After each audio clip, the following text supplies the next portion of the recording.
सर्व मंगल मांगल्ये शिवे सर्वार्थ साधिके शरण्य त्र्यंबके गौरी नारायणी नमोस्तुते। मार्गशीर्ष महिना आला म्हटल्यावर गुरुवार आले, लक्ष्मी मातेचे उपवास।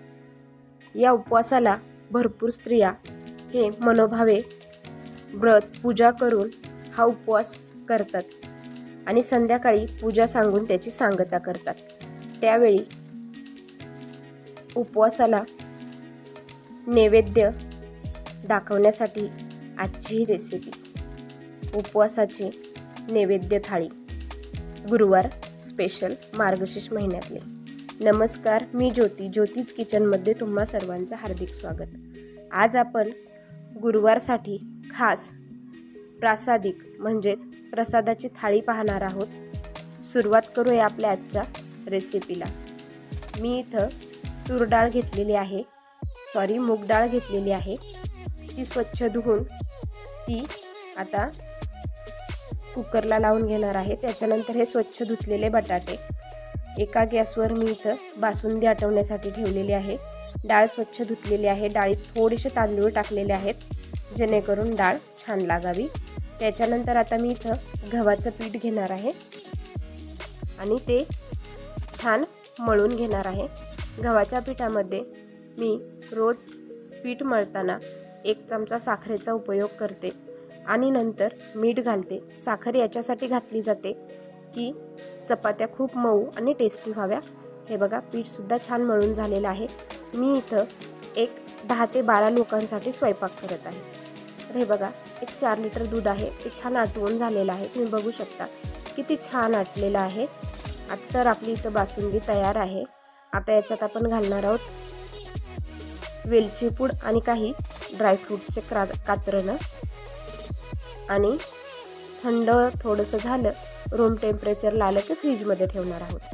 तोपर्यंत आता इथं मी तांदूळ धुवून घेतलेले आहेत। मी इथं साधाच तांदूळ घेतलेला आहे।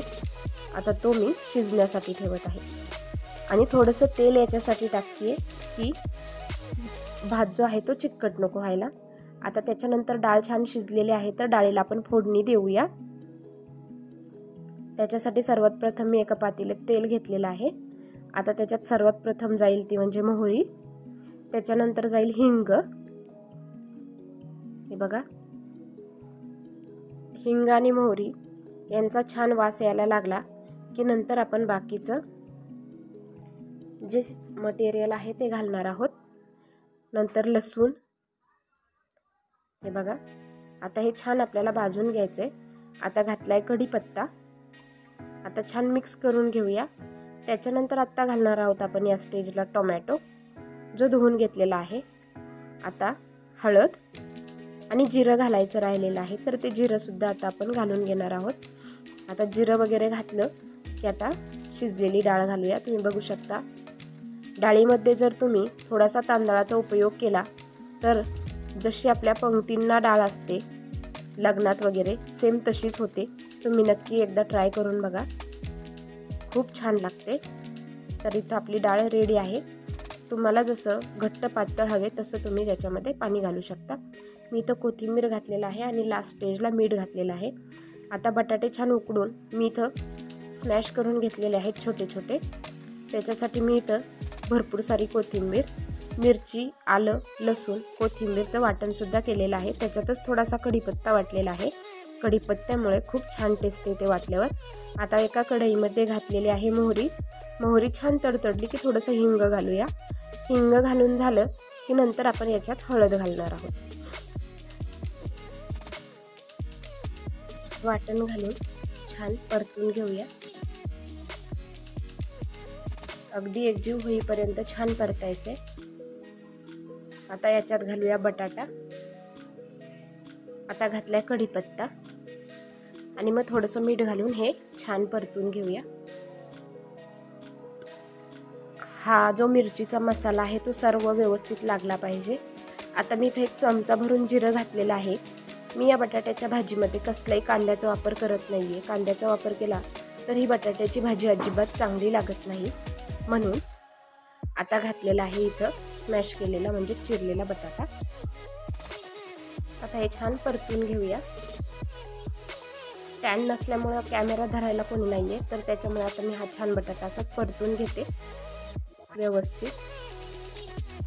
आता बटाटा छान परतून झालेला आहे. आता त्याच्यानंतर लास्ट स्टेजला कोथिंबीर घालून बटाटा झालेला आहे. आता मी इथं चपातीचा एक छान प्रकारे उंडा घेतलेला आहे, तो आता लाटून घेऊया. चपाती तयार करून घेऊया. हे बघा, मस्त अशी चपाती लाटून झालेली आहे.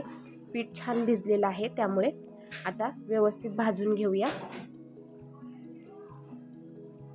आपली इथं बासुंदी बनवून झाली, चपात्या बनवून झाल्या, बटाटा बनवून झाला, त्याच्यानंतर वरण भात. आता बघा, मस्त अशी नैवेद्याची थाळी तयार करूया. चपाती ठेवली, बासुंदी ठेवली, वरण भात, बटाट्याची भाजी. तर तयार आहे मस्त अशी लक्ष्मीच्या उपवासासाठी ही प्रासादिक म्हणजेच प्रसादाची थाळी. तर माझी आजची रेसिपी तुम्हाला प्रसादाच्या थाळीची मार्गशीर्ष विशेष कशी वाटली कमेंट करून नक्की सांगा. आवडली तर लाईक शेअर सबस्क्राईब नक्की करा.